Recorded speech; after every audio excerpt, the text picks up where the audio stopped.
papa পালিনে এখন মজা হাইতি চলো জপ গৈ কলৈ যাওঁ তলো তলো গৈ ৰচুনৈ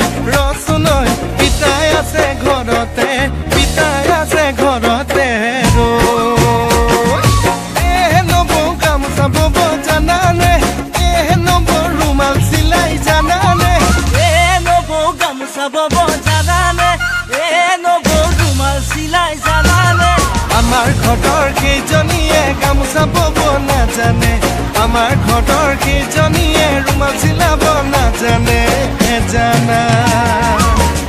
জানৈ বৰ্ণ মাজুলী জানৈ কৰা খাগৰি জানৈ আমি কৰিলো ৰাধাই খুঁটিতে পৰিলে জিয়া